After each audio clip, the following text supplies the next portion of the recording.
Kiukweli size zote zipo, na sema tu labda ratios ambazo zilikuwa tumetumia za mwaka jana tofauti na mwaka huu, na nina sababu ya kufanya hivyo.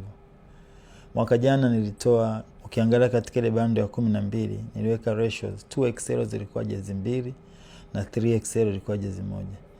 Kwa ukiangalia kwa idadi ya quantity ambayo nimeileta, mwisho wa siku nikapelekewa kubakiwa na mzigo mkubwa sana wa 2XL na 3XL. Ndugu mwandishi, sipendi kudisclose hili, lakini I can say sasa, naweza nikasema nina PC takriban 76,500 za 2XL na 3XL za mwaka jana ziko store.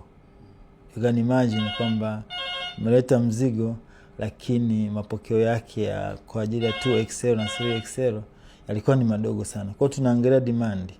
Kwa this time tukasema biashara iko sana wapi? Mwaka jana ilifika stage watu wanachambua mabando. Anachukua bando, anaanza kuichambua. Anatoa kuanzia small, medium, large, XL.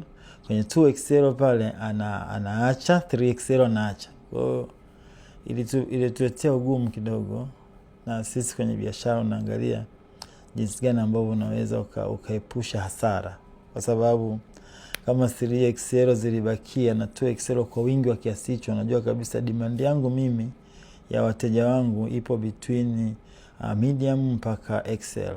Unaona, kwa hiyo unajaribu kubalance ratio ili mambo yawe vizuri. Lakini kwa mwaka huu katika kuweka katika zile bundles tuliweka kuanzia medium mpaka 2XL.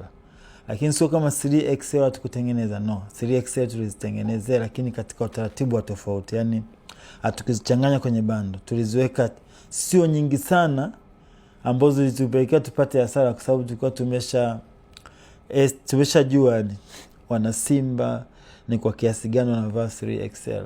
Kwa tunazo, na niweze kusema tu kwamba zinapatikana Jerut makao makuu na maduka yote ya hizi Jerut Center ambazo zipo 3XL zipo. Japokuwa zipo kwenye bando na zipo kwa kiwango kile, kwa sababu wateja wa 3XL hawako wengi kama ambavyo hivi unaona speculations ambayo inafanyika. Umeona hapa mkononi na hii jezi, you see. Hii jezi ni 3XL. You see. Ni 3XL. Kwa tunajua mahitaji yako. Wale ambao wanakuwa wanahitaji 3XL wanapiga simu, wanakuja Jerut au wanaenda kwenye Jerut Centers.